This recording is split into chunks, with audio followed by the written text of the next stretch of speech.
Welcome, everybody, to the 12th episode of Comic DNA. On today's episode, we are going to be talking about I Kill Giants, written by Joe Kelly and illustrated by JM Ken Niimura. I have to make sure I pronounce that name correctly. He's got a lot of letters in there. There's a lot. It was published by Image Comics in 2008.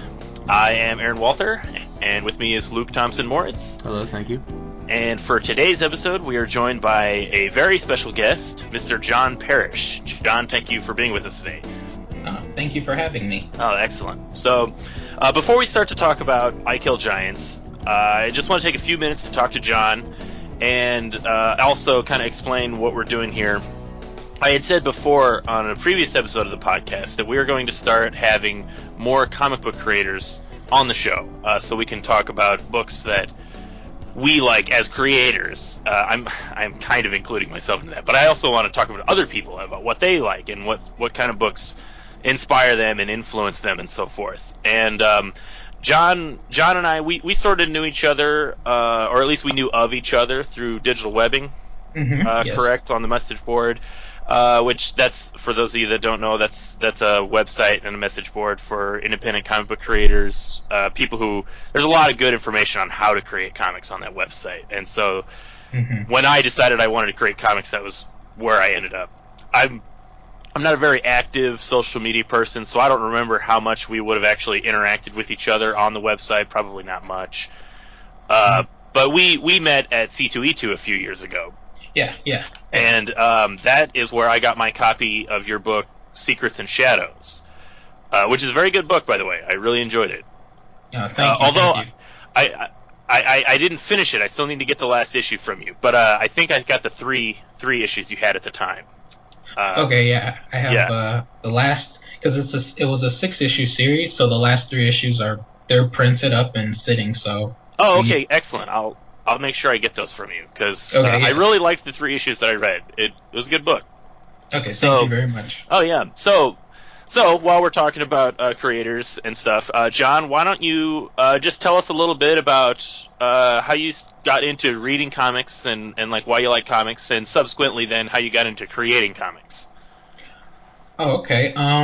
Well, I started reading comics. I mean, like, I feel like most people, I think, just go into the comic book shop. When I was a kid, my dad would take me a lot because he was really big into comics. He was a really big Daredevil fan. He actually had aspirations to be a comic book artist. Oh, really? That's cool. He was a big Jack Kirby fan. Like, that's who he wanted to be. So as a kid, that's kind of where it came from. Like, my parents were divorced, so that was kind of like the thing that connected me to my dad. And then as I got older, you know, I still was into it, but the comic book shop closed, so it just kind of became something where if me and my dad met up, we would go to like a Borders or somewhere, and then I just gravitated to the graphic novels comic book section. And so that kind of kept me going for a long time. And then in college, in high school, like, I was on digital webbing. I like to say like fairly, like, sophomore year or so is when I started, and that's kind of where I don't remember how I found the website, but I just know that's kind of how I ended up. I think I like looked up how to write a comic book one day. Yeah, I think the same thing happened to me. Like, I don't remember why I was on digital webbing. I just remember, like, I was like, I need to figure out how to make comics, and then, like, at some point you just kind of end up on digital webbing. Yeah, I feel it's like really nice. Yeah, it's really nice that you guys did all the work for me finding this website, because Right. Aaron suggested me digital webbing, so I didn't have to go through that phase. Yeah, because I just remember I started. I ended up on there, and so I was writing like a lot of little comics, and I would put up scripts and get feedback and things. And then I think in college is when I really. At the end of college, I was writing scripts, and I was always constantly writing scripts.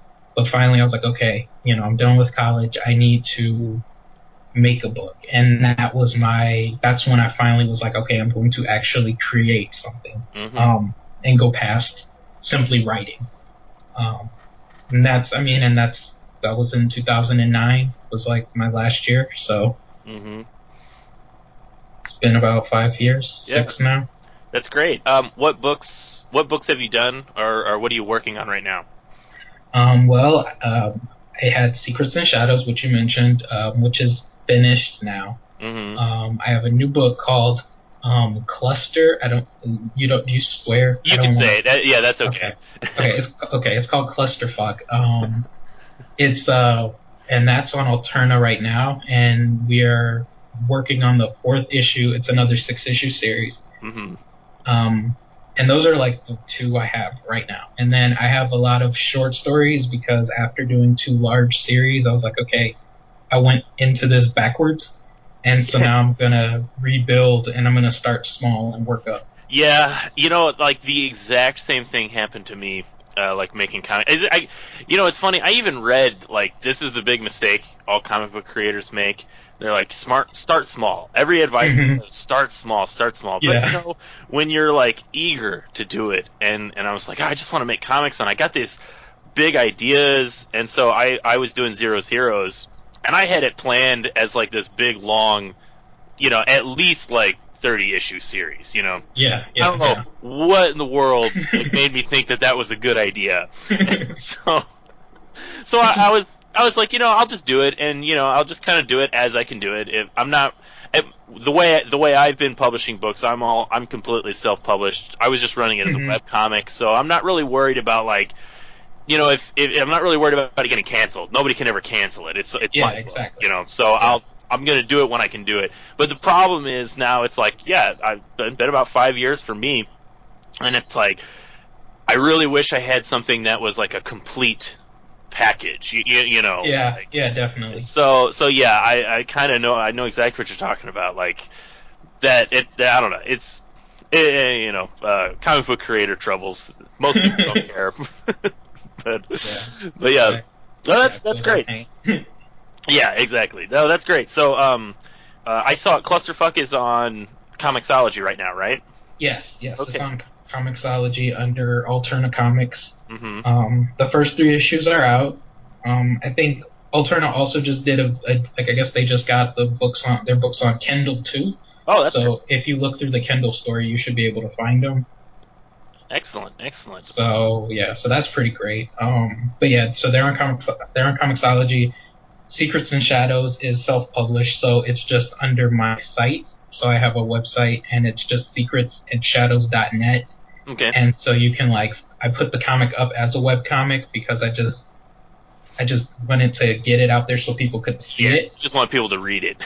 Because I was like, I have all these issues, but they're just, like, in a box. Right. So no one's going to see them that way. So there's a link to the store, and I tell people, I was like, I'll ship them anywhere. Excellent. We'll link to that in the description. Yeah, we'll put all these links up in the description so people who are listening to this can definitely go find them and read them. And I absolutely recommend it.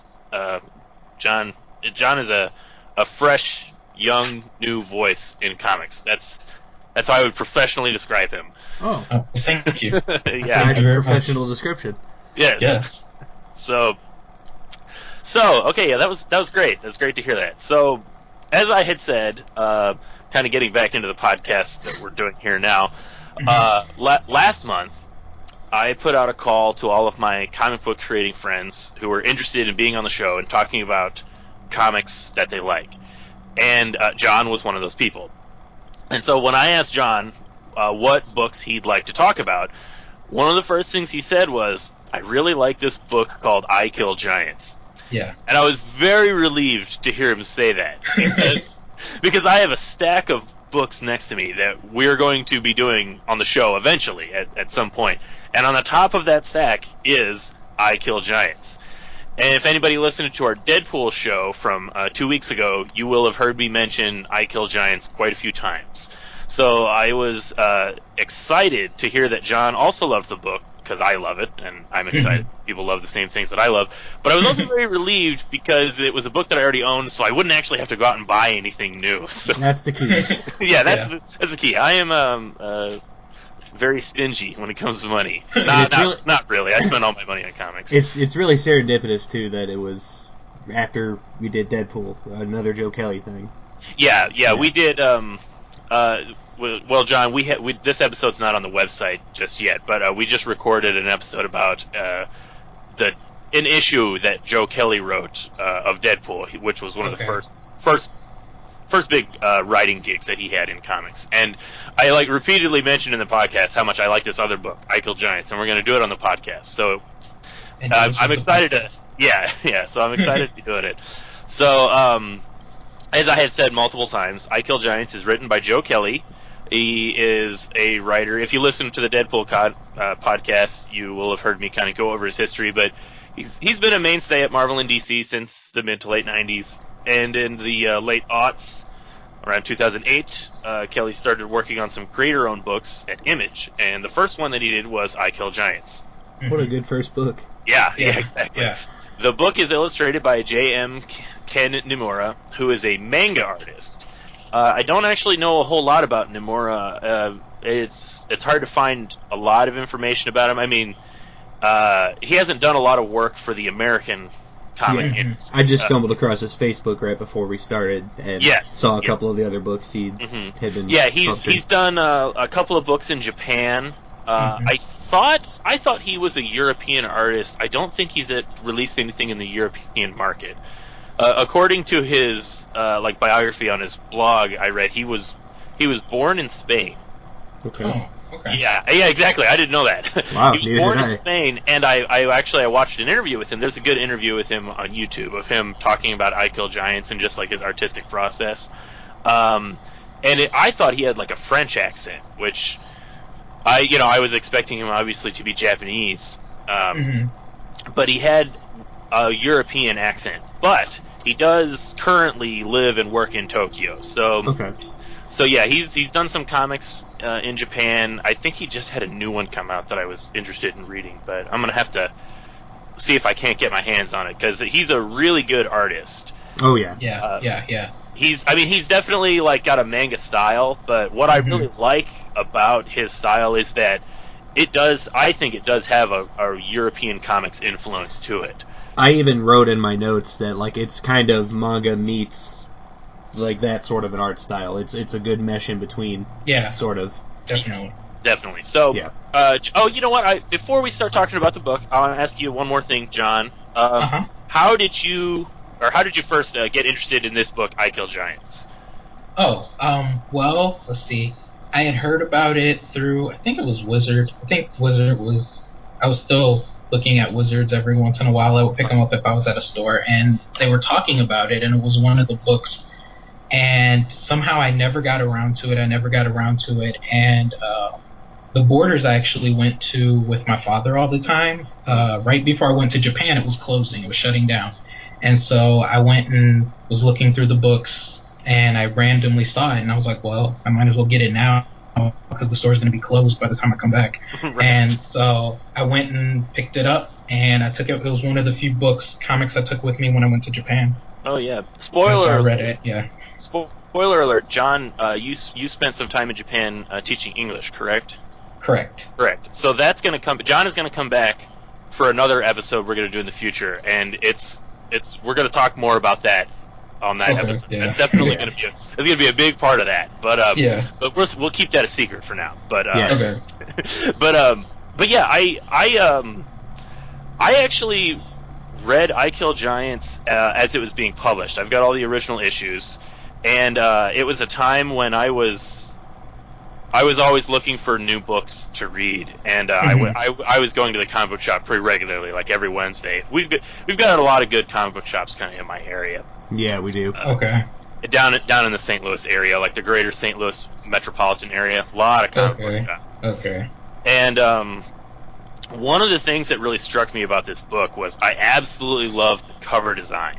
Me too. Oh, yeah. I think the trades kind of stick with the design as far as I know, but these issues, they look great, and I really love the way they stand out on a shelf with the, each cover, each issue cover is just basically 3 tones. It's got a big red block for the background, and then there's one of the characters from the issue is illustrated on the cover in another single color. So the first issue, it's the red background with the main character Barbara just all in blue, and then across the top is just a big white block of white background with just the credits on it. I Kill Giants, Joe Kelly and JM Ken Niimura. it's a really striking, simple design. I really like it, and it really just kind of jumped out at me. And I picked up the first issue, and I just was like, I just saw the art, and I saw a picture of Barbara standing there with the bunny ears on. Yep. And I was totally hooked. And I was completely sucked into this book as it was coming out monthly. Like, it was the first book I read when it came out, like when I got my stack of comics. It's just, I was really hooked on it. Like, I wanted to read it all in one sitting. I was so upset I had to wait. Yeah, that trade paperback the version that I read of the collected thing, it had that red and blue motif like you were saying, and that instantly jumped out at me, just like with you. That instantly jumped out at me, and I was hooked from the get-go as well. Yeah. So John, let's talk about the book. Why don't you give us like a little plot synopsis of what the story is about? Okay, I'll do my best. All right. Yeah, put you on the spot. Now you're the guest on the show. Now I'm done talking. Now you got to do all the talking. Okay. I did not know I'd be the first guest. No pressure. Right. But I Kill Giants is basically about this girl named Barbara who is obsessed with killing giants in fantasy. And basically the reader is following her around as she deals with a new friend, a bully, but it's ultimately about her learning that some giants can't be killed. Yes. That's a great way to put it. Yep. Okay. It's about dealing with loss. Yeah. And it's about like facing your own limitations. Yeah. It's a brilliant book. I really can't stress this. Yeah. So the main character Barbara is a young girl. She's like 10, I think. I don't feel like they specifically say, but she has to be like 9 or 10. Yeah, she's in elementary school, and she's a troubled girl. Like, it's very obvious she's a troubled girl. Just in the first issue, we see, like, she's got a troubled home life. Her older sister is taking care of her and her brother. Her dad is just out of the picture. They make mention, like, there's just like 2 lines of dialogue about the dad, and I actually really like that they kept that really simple. Like, the dad is just gone. And he's obviously not a good person because he's gone. Because if he was a good person, he'd still be there. Right. And that's pretty much it. Yeah. And then we see Barbara. She's like John said, she's obsessed with fantasy, and she plays D&D. And she's her older brother and his friends. She's the dungeon master for this like nerd friends, and she's got this reputation as being just the most ruthless dungeon master. And she, like, when you first read the book, she's like a really fun character. Like, she's a very intelligent kid. You know, she's a smart mouth. She doesn't put up with, like, she doesn't like being talked down to by the teachers, the adults, and she's kind of got this like little bit of a chip on her shoulder about something. You know, the book does it just captures this type of character so well, where, like, at first she just seems like a normal fun kid, and then you kind of start seeing, like, she's got motivations for why she is the way she is, and, you know, she's got all this, like, repressed anger that is coming out in various ways. And she talks about giants, like, she's a giant slayer, and I think she like carries around like D&D books. Yeah, she's reading them at school all the time. And that's where she gets her information about giants. So you get this impression that she, like, has this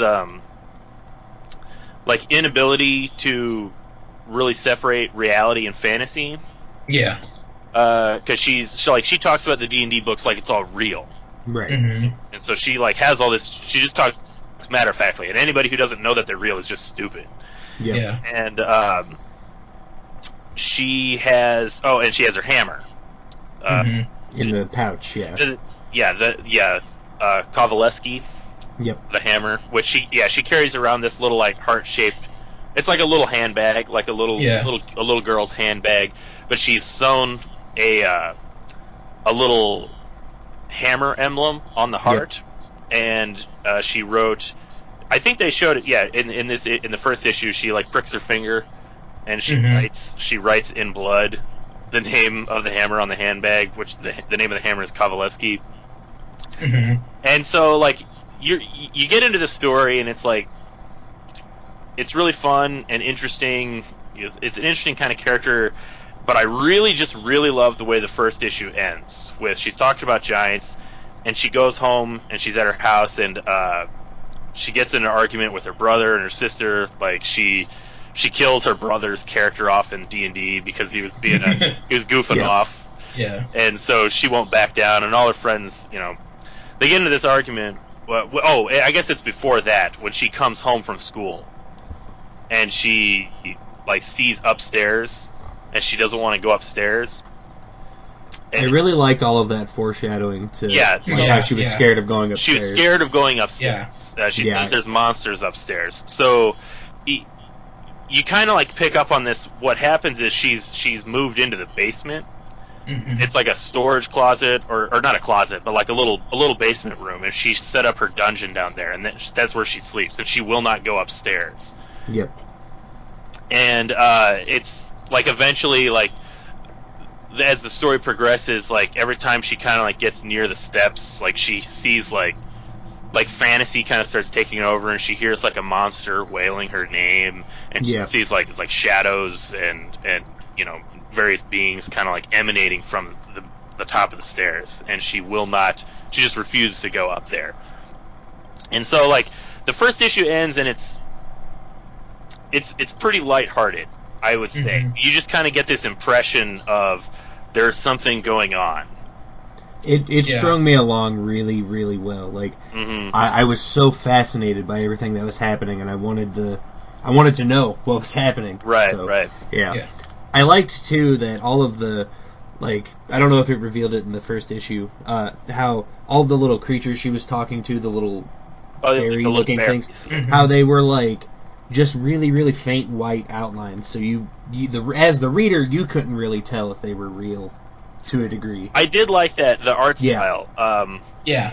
How he would draw, Niimura did that perfectly. He'd give you, the reality setting. Here's Barbara sitting outside.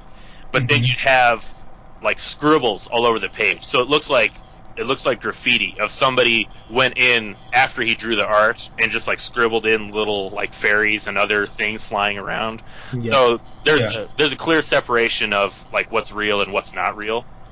I really liked that, just because it to me as the reader, it was hard for me to distinguish are these things really happening, sort of thing, or is she just kind of seeing all this? And that was really fascinating. And all the scenes of the multiple times where she was really sad or down on her luck kind of thing, all the heavy shadows and stuff on all of those different panels was really, really impressive. Yeah, definitely. Yeah. And I was gonna say what I really liked, because unlike you, Aaron, I got to read it in one sitting, but I liked, what I really loved about it was that at the end of that first chapter, it's you still don't really know what's going on. Right. I thought that was, I think that was one of the things that really, really dragged me to the book, because it could have gone, for me in my mind, I kept thinking it could go any way, because when I went into it, I didn't know what the book was about. Somehow I managed to not have it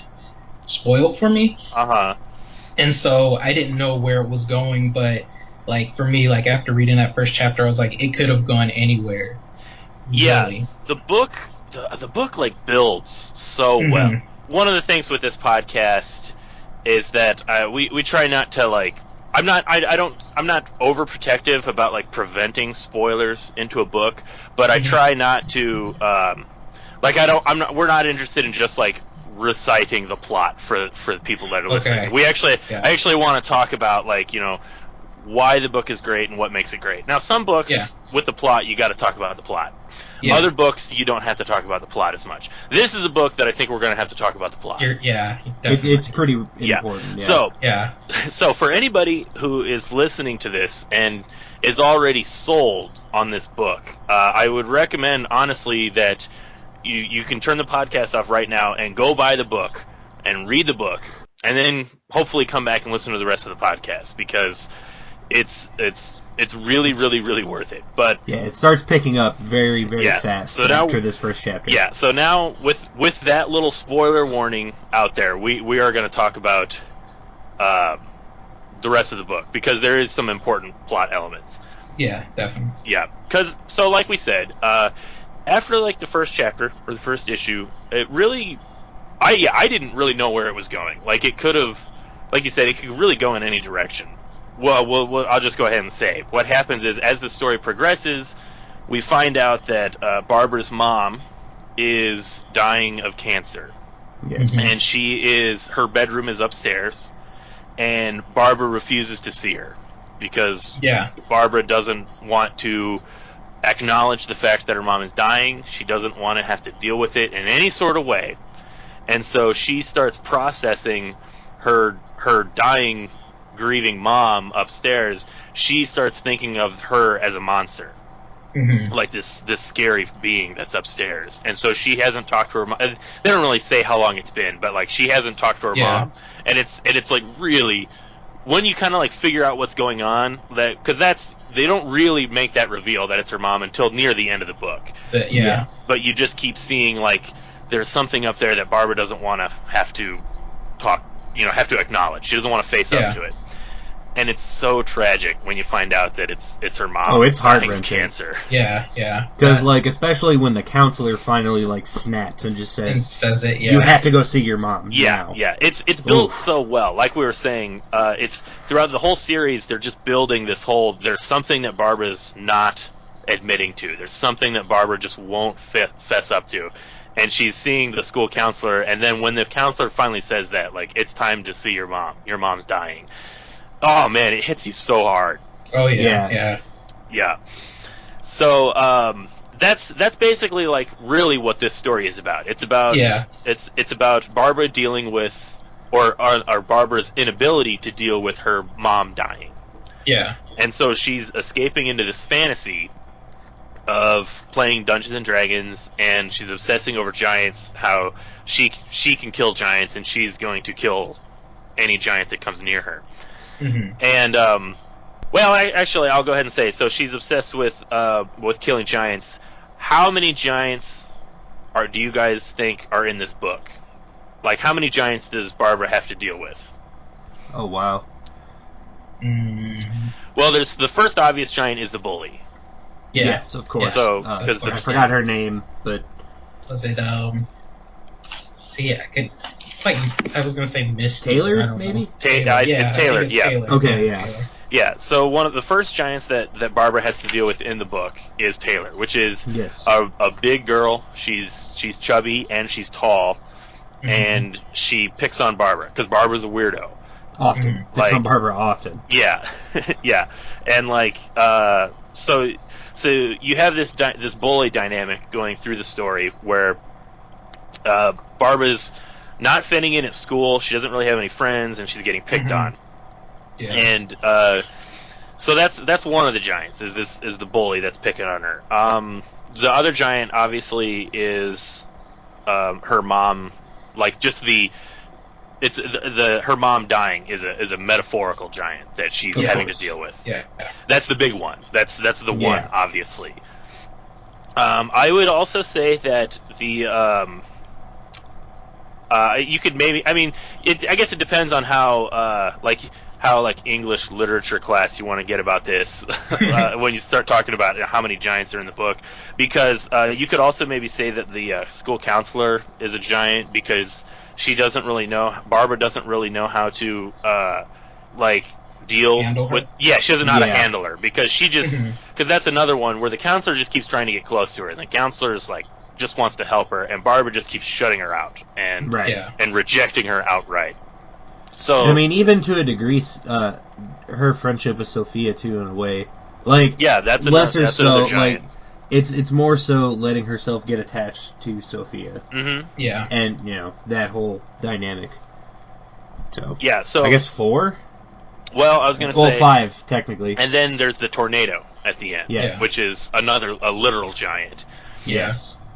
But yeah, so there's a really good. I guess the point of that is part of what makes this book work so well is that it's such a simple story, but like the main theme of it is woven so intricately throughout the whole book. It's Barbara dealing with giants, which are all these different problems in her life, and how she basically just has to learn how to accept, how to cope with it.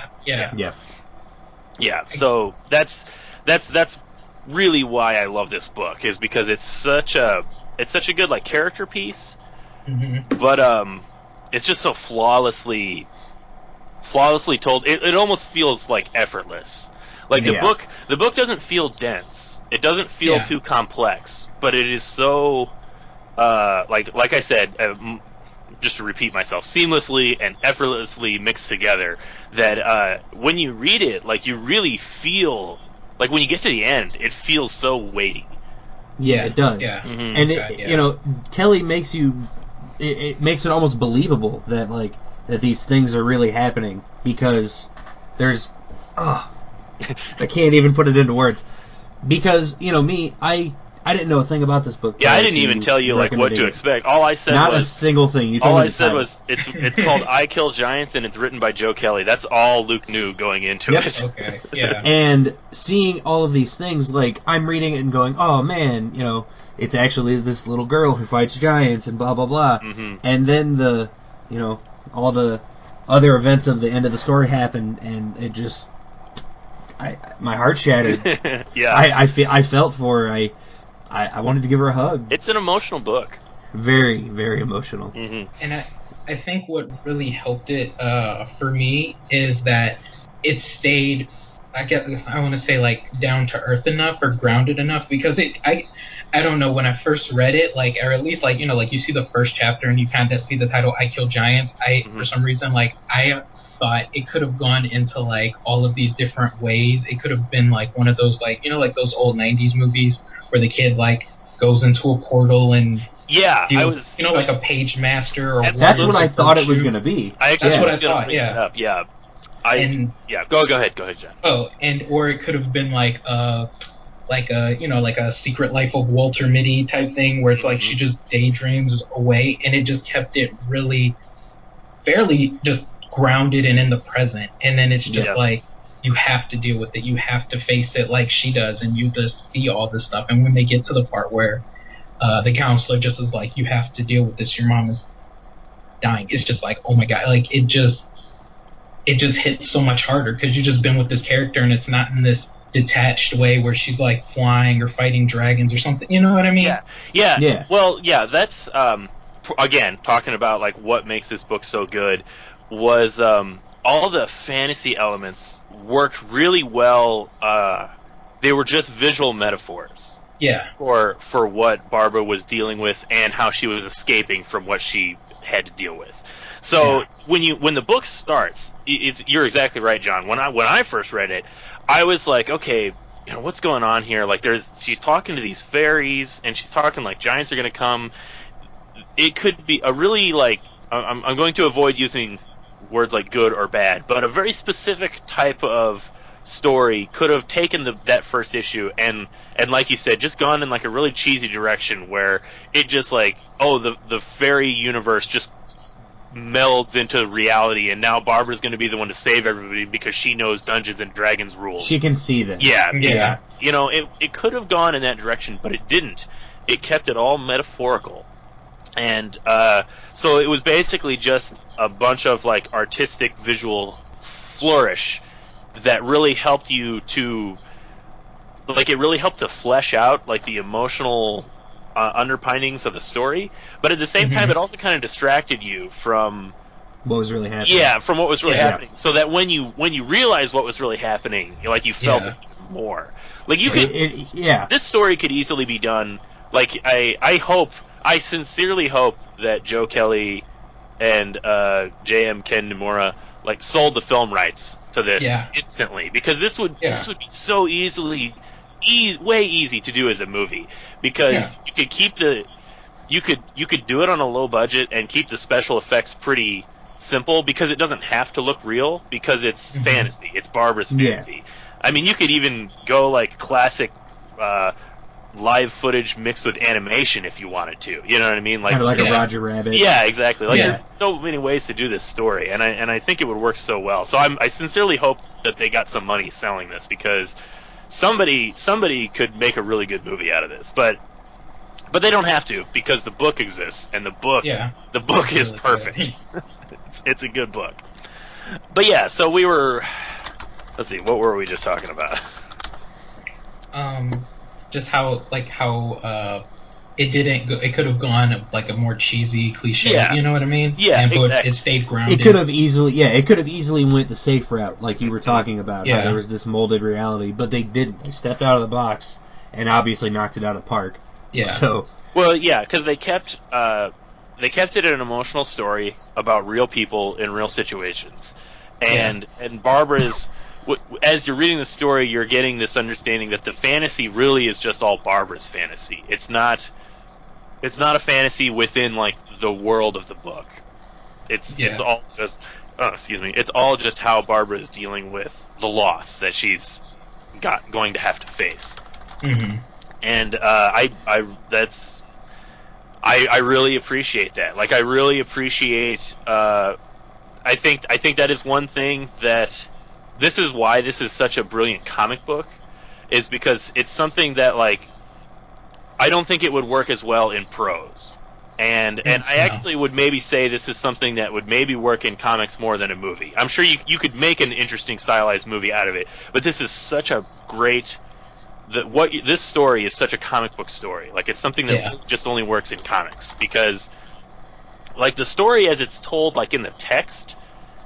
There's no fantasy. There's Barbara talking about D&D, but really, you know, there's no like, it's all grounded in reality. But the fantasy elements are just all in the art, and what you're seeing is just what Barbara is seeing, and that's something that is so, it's just really unique to comic books because of the like dual narrative that you have in comics. Like you have the text story and you have the visual story, the combination that's in pictures that is a comic book.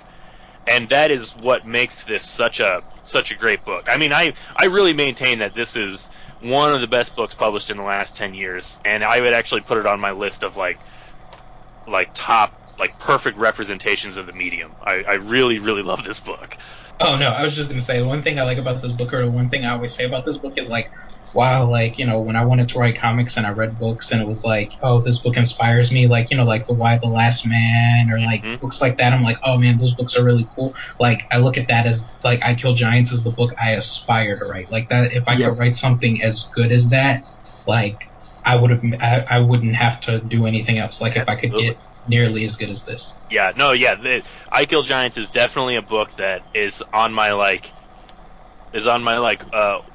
wall of intimidation. Like whenever I'm thinking, like, you know, when I'm working on something, is it as good as I Kill Giants? Like, can I pull off what I Kill Giants pulled off? Because I Kill Giants it's a top creative talent creating a perfect comic book. Oh yeah.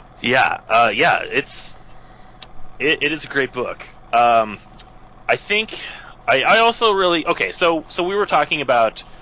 Without getting like too scattershot about like what we were talking about, we were talking about like the way the fantasy and reality is presented in the book, and that all finally comes to a head in the 6th issue. Which, again, that's something that I really liked. The pacing of the book.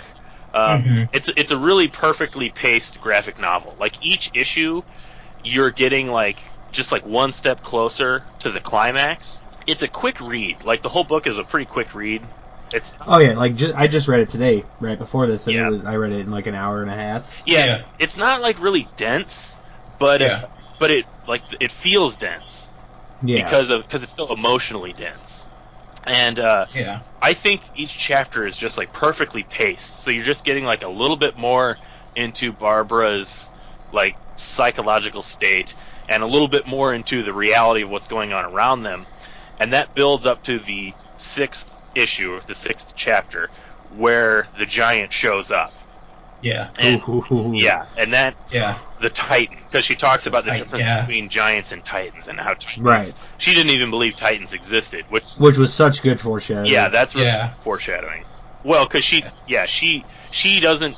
even in her fantasy world, Barbara kills giants, but she says she doesn't believe Titans exist. Now, the Titan is a representation. She thinks that the Titan is going to come and take her mom, and that's why she kills giants. But even in her fantasy world, she doesn't believe, she said to Sophia, she doesn't believe Titans exist. So even in her fantasy world, she doesn't want to accept the fact that her mom is going to die. Yeah. That she's going to lose. Yeah. It's really good.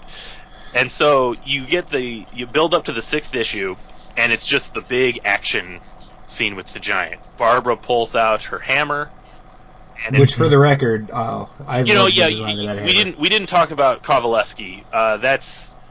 I love the naming device too, of course. But we'll talk about that now. Yeah, we'll go back to Kovaleski. So yes, yeah. So the 6th issue, like, she pulls out her hammer, and it's like a magical, epic war hammer. It's not like the little totem device that it really is, like, in reality. And this is your big, like, visual metaphor action scene, because she pulls out the hammer. The Titan is standing in the water, because, like, their house is on, like, it's beachfront. Well, they're in Manhattan, so the house is, like, on a beachfront. Yeah. So, and there's, like, a bridge that goes across to, like, some other land area. So the Titan is standing there, and it's got, like, a big club, and Barb pulls out her hammer and fights with it, and she's smashing on it, and then that's when the Titan tells her that that Titan is not here to take her mom. The Titan is there to take her.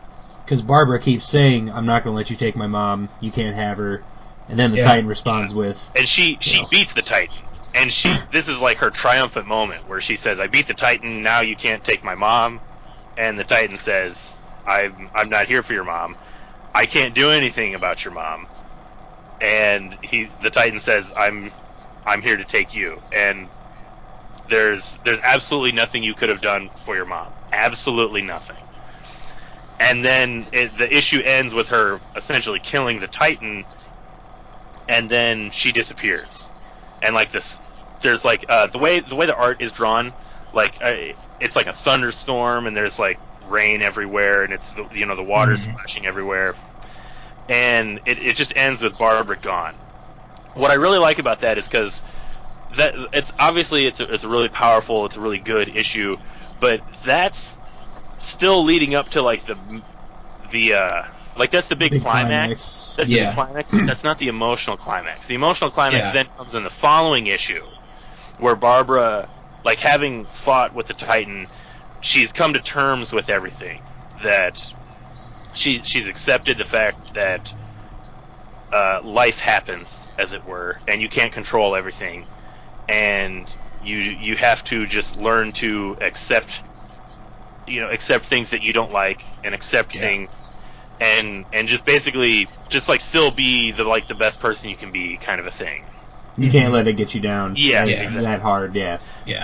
And so, like, issue 7 is sort of like with the real climax, where so she fights the Titan, and then everything's better. Like, she comes back and she's happy, but she still has to deal with her mom dying, and that's what happens in issue 7.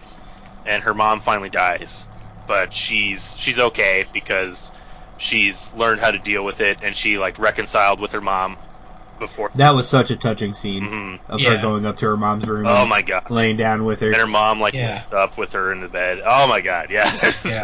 That really got me. Yeah, that got me. I was tearing up and stuff. I was like, "Oh, this is so beautiful." Yeah, it is. It's a really touching scene. It's touching, like, exactly.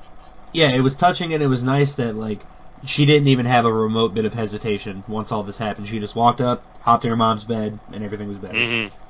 Oh. And then, and that's basically the book ends. She, she sees the Titan, and she tells the Titan that everything's fine. And the Titan leaves, and that's the end of the book. Yep. Wow. This is a book for the ages. This is, like, I say this almost every podcast, but this truly is a really special book for me. Like, I haven't had such an emotional roller coaster in a while as I did with this book. So, I'm definitely going to have to buy my own copy of this book now. Yeah, I just so I can have it on hand. Yeah. So one thing we didn't really talk about. Let's talk about some of the more fun aspects of the book. Yes. After all the missing emotional climax. So one of the really fun aspects of the book is Barbara's hammer, Kovaleski. Mm-hmm.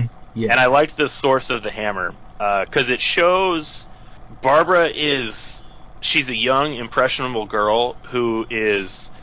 The way I read the book, I get the impression that she's a girl she's looking for like parental involvement. Like she can't help but be influenced by. I'm kind of rambling here, so I guess I'm going to back up and say that. Okay. So Barbara, I didn't get the impression that Barbara was a sports fan. Like she wasn't really a baseball fan, but she knew about baseball. And one of the things, so Kovaleski is her hammer. She names it Kovaleski after the Phillies. Was it a Phillies pitcher? Yes, I believe so. Yeah. And a long story short, Kovaleski was a pitcher in a baseball pitcher in the early 1900s, and he pitched 3 shutout games in a row against the Giants, and so his nickname became the Giant Killer. So that's again that's real baseball trivia, and so part of that's again falling with the themes of like Barbara's obsession with killing giants. So she names her hammer Kovaleski, but she isn't really like into baseball. Just the source of that is just the fact that it's related to killing giants, so that's why she likes it. But there is a nice little touch in the last issue when everything is kind of like wrapping up, and they show her brother's room, and her brother has either a poster or he's got like a little pennant on his wall, and it says "Go Phillies." And it's a little thing, and I will admit that I am inferring, but it's a nice touch because it implies that, that's probably something that Barbara got from her older brother. Because when you have older siblings, you can't help but just like soak up all of the things that they are interested in. I don't actually know. I don't have older siblings, but I have lots of younger siblings. So same. But I get that like. That's another sign of both Barbara's independence and also her dependence on. She's looking for guidance. She's looking for, she's still a kid. She still needs people to take care of her. And so that's kind of like it was one of the things I really liked about the hammer. And when the hammer came out in like the middle of the story. Like because she's always threatening to take the hammer out. She's got this. It's a little handbag. It's like the size of like a CD case, And she's threatening that she has this big war hammer. And so whenever the bully's like picking on her, she's always threatening that she'll pull out her hammer. And then when the hammer comes out, everybody dies. Bad things happen. That's what she says. And there's that really tragic scene where she pulls the hammer out on the bully, and it's just like a little toy. Yeah, it's a little baseball bat, nail through it, or attack through it. And she thinks it's been like cursed, or Sophia. She thinks Sophia did something to it. That's just another moment of Barbara just completely detaching from reality and not wanting to accept the world around her. It's a really nice touch. So I liked all the build up for that hammer too, because all the time she kept saying it, it can't come out, blah blah blah, and all the times that people would try to take it out, and she like bit the gym teacher or whatever, and it had such a glorious reveal when she finally did pull it out against the Titan. Yeah, that was a great a full-on double-page spread of her standing there with the giant hammer behind her, and I actually that page. It looks so striking because there's like no background to it. It's just a complete white page. But that really works with that issue because everything else about that issue is really dark. because the Titan is all dark, like he's black and he's got like gray shadows on him, and the thunderstorm is kind of raging around everywhere. But when she pulls that hammer out, it's just like a huge double-page white spread. There's no background at all. You see the rain, like little bits of raindrops falling on Barbara, but it's just her holding the giant hammer against the white background, and it's a really good contrast to like the rest of the chapter of how dark it is. It's a good page. Oh yeah. Yeah. Another little interesting artistic thing. Whenever the Titan shows up, I like that the artist didn't try to like cram the whole Titan into the panel. Almost every panel he was in, he was just poking out of the top of the panel, sort of thing, and it was just his legs or something. Yeah. Just to try to really, really illustrate how truly massive he was. Yeah. I really like that, so it didn't really feel crowded or, you know. Yeah, that is a good way to put it. The action in that issue, that chapter, it was really good because Niimura really did highlight the size and immensity of the Titan by the fact that like you said, the page couldn't contain him. Like it was all just like panels with like an arm or just the head or the only time you really get a good look at the Titan is after Barbara knocks it down and you have that double page spread, and even then you still don't see the whole thing. It's still he's still kind of missing some spots. But it's I also like talking about the design work. I really liked the design of the Titan, and like briefly how you kind of see some of the other giants, just when she's describing them to Sophia. Yeah, exactly. Yeah. The design work is really bizarre, and like it's just not like what's the word I'm thinking of? It's not what I would say is like typical representations of giants. Yeah. Right. I assume the trade paperback does it have an afterword in it? Yeah.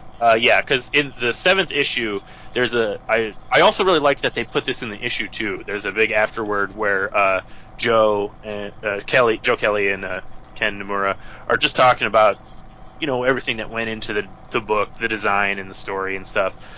And I really liked how they Joe really wanted the Titan to be asymmetrical so that it would look just really jarring, and it's not something that's like symmetry is beauty. When things are symmetrical, they look pleasing, and so the Titan just being all big and misshapen, and he looks like he's sticking out in weird directions. It's just like on a very visceral, subconscious level. It's just really off-putting. Yeah, and they did Niimura nailed it, I think. Oh yeah, I agree. Oh, yeah. It's a great design. Mm-hmm. I also liked they talk about this in the description how Niimura draw the giants naked with like giant genitals, and Kelly had to explain to him like, in the American comics they don't really like a lot of genitals in their comics. But I actually really did like that. I just that is what kind of gives the art that European or that manga feel. It just that's another one of the things that made this book really stand out to me, is because it's such a not an American comic, It is, but it isn't, and that's kind of what I was going to say was it's sort of like this new generation of comics where like pretty much up until the mid to late 2000s you had American comics, you had independent American comics, and then you had European comics, and then you had Japanese comics, and they were all kind of like their own little things. If you read manga, you didn't necessarily read anything else. If you read European comics, you didn't necessarily read anything else, and if you read superhero comics, you definitely didn't read anything else. But now we're at a point where the people that are creating comics do all read all the same thing, and a lot of the audiences too. And so you're getting a lot of these comics which really can no longer just be pigeonholed as like, oh, that's an American comic or that's a Japanese manga or whatever, because you're seeing influences come from everywhere, from all different types of comics. And that's another one of the things that makes I Kill Giants really great, is that it's so its influence is wide and broad, and it can't just be pinned down by just saying like that's just, you can't pin it down to just an American comic or a manga comic. But I think somebody who likes manga would really enjoy this. But obviously, as the way we've been talking about it, I think people who read a lot of American comics or indie comics, I think they could really enjoy it too. It really crosses those barriers. And the execution is done very well. Yes, yeah. Yes. It's such a... I hate to keep using the word perfect, but it's such a perfect book. If there is perfection, this is about as close as it's going to get. Like I was going to say, too, it does really have something for everyone. Like you were saying, someone who likes manga could read this and, find that one thing that they like. So... I'm really glad we got to read this book. Mm-hmm. Yeah. I'm really glad you suggested it. It's been one of my favorites. It's a really good book. Mm-hmm. Yes. So yeah, I think that about covers everything we could say about I Kill Giants. I mean, I could keep talking about how much, but it'd probably just be repeating kind of what I've been saying, and I don't want to. Yes. It's like. There's some really nice moments in the book between some of the characters, but I don't think we need to nitpick it. I really just recommend everybody just read it on their own. If you like what we've been saying for the last hour, I think you definitely like this book. Yes. Mm-hmm. Yeah. It's a great book. Excellent. Well, John, as I said in the intro, I'm really glad you wanted to talk about I Kill Giants because it's a really good book, and I'm really glad we got to do it right away because I didn't want to have to save it for too long. So thank you very much for being on the show. Oh, no problem. Thanks for having me. We definitely, absolutely. We will definitely have you on for some more shows. We've got so many books to read. We've got a few things planned specifically. John is going to be back, barring some unforeseen circumstance or disaster. But yeah, John, of course you are welcome back anytime, aside from just the things we have specifically planned. Okay, appreciate it. Absolutely. So, I guess we're going to go ahead and sign off. So thank you, everybody, for listening to us babble on about this perfect, absolutely gorgeous book. My name is Aaron Walther. You can find me on Facebook. Aaron Walther on Facebook, and you can find me on Twitter at AAWALTHER. That's AA Walther at Twitter. You can find the comics that I've the comics that I've written and drawn on my website, newhavencomics.com, and you will also be able to find new episodes of the podcast there, and you can also keep up with the podcast at comicdna.podbean.com. That is where we are hosting it. Luke? Still just on Facebook. Just on Facebook. I know. Luke Moritz on Facebook. And John, any contact info you would like to put out there? Let's see. You can find me on Facebook as just Jon Parrish, or I have a page, Jon Parrish Comic Book Writer. I also have Twitter. It's John_H_Parrish, and I have my website is secretsandshadows.net, where it links you to links to Clusterfuck, and it has links to my other stuff, but it's the webcomic for my first comic. Excellent. Well, I think that about covers it. So yes, everybody, thank you for listening to I Kill Giants. Come back, not next week, but the week after. Next week we're gonna have our skip week, but the week after. Luke and I will be reading the second Miracle Man book. All right. Yes, we're going to be reading Miracle Man, and we have a special guest on that one. I apologize to Anthony. I have to make sure I pronounce his name correctly. We're going to have special guest Anthony Mathenia, I think is how he pronounces it. I'll find out when we actually do the podcast. But he is a local comic book creator in the St. Louis area, so he's excited to talk about Miracle Man. So come back in 2 weeks, and we will see you all then. Thanks for listening.